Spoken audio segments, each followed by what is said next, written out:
Thank you, Cathaoirleach. I obviously have to move 5, but I want to discuss 6 as well, although they're somewhat different. But anyway, we've put them together, so I'll debate them together.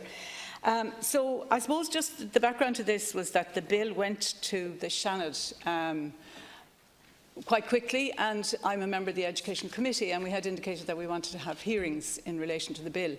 But we were informed at the committee that we couldn't hold the hearings because the bill was gone into the possession of the Seanad. So we had to wait until after the Seanad completed the bill, and then until we completed second stage here in this House before we could hold hearings.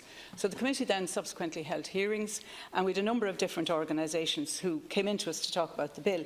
Now, just first of all, we were quite happy with the general purpose of the bill and a number of the different measures in the bill. I won't go into them now because obviously we had the opportunity to speak on them at second stage. But I put these 2 amendments down in response to concerns that arose at those hearings. The first one, Amendment 5, came as a result of a presentation from Oireachtas, which is the body that represents adult and community education. And they were concerned that their basically not-for-profit providers might have to pay into the fund which is being established in this piece of legislation.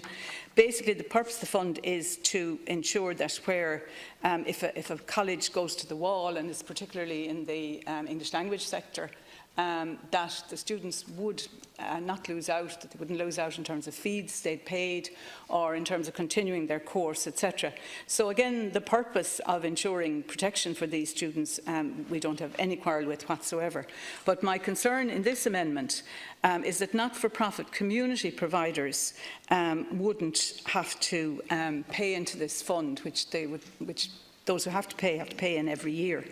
Now, there's a whole series of exemptions, and they're in this section, which is section 29. And there's a whole list of them. I won't read them all, but they include the universities, Teagasc, Solas, etc. And it does include ETBs, and maybe the Minister can clarify if under that the not-for-profit community sector might be protected. But my concern is that they might end up having to pay in. If, for example, because a lot of this fund is around the teaching of English, and there are many non-Irish people living in our communities who don't have English as a first language, and in many cases community educators provide English language education for those people, and they may well be looking to have the qualification registered on the list, on the QQI list of various qualifications, which we're trying to slot everybody into. So the reason I've tabled the amendment is to clarify with the Minister if you can give us an absolute certainty that not-for-profit community providers, who in many cases are giving people who have the least benefit from the education system, whether they be Irish people who had to leave school when they were young, or whether they be people who've come in to live in this country for whom English isn't a first language, who are learning English through a community provider, which is they're nearly all not-for-profit, and my amendment specifically refers to not-for-profit providers. That I want to be absolutely assured that they won't have to pay yearly into a fund.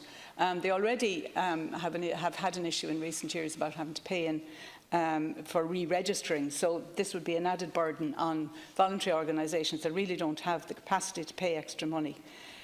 So that's the purpose of amendment number 5. Now, amendment number 6 relates again to a presentation that we got at the Education Committee from, I suppose, one of the umbrella groups of those who provide English language education for students who come into the country from outside of the European Union.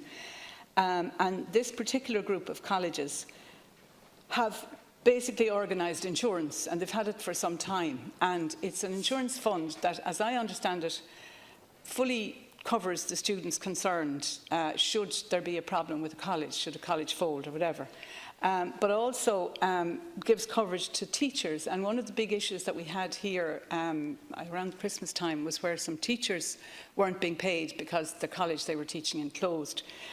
So what I'm trying to achieve in this amendment, and I've worded it in a way that I think should protect the public purse, in the sense that you know, it's not a sort of a subjective judgment on behalf of the school that the cover they have is actually better than the cover that would be offered under the proposed system in the legislation, but that if the provider, and there is a 3-year lag, which I understand that, you know, if you have insurance, that that can cover you for 3 years, but then you come into the system and you have to pay in, that if the provider of the education has insurance cover that is better than that which would be provided under the scheme that's been set up under this legislation, that they should be allowed to continue with what they have and not have to pay into the central scheme. There were issues around competition that were raised at the committee as well by some other members of the committee as to whether it was anti-competitive to not allow for an option that would be, you know, better than what was being offered in the one that's been set up under this piece of legislation. So basically that's what Amendment 6 is seeking to do. So it's basically saying that the Minister, having considered any particular arrangements put in place by a provider under Section 65 and continued in being by subsection 2, and after consultation with the authority, may by order declare that the arrangements concerned offer greater protection to enrolled learners than would be offered under the relevant substitution, and that therefore paragraph A, which is around paying into the scheme, shall not apply in respect of those arrangements. So that's the purpose of the 2 amendments.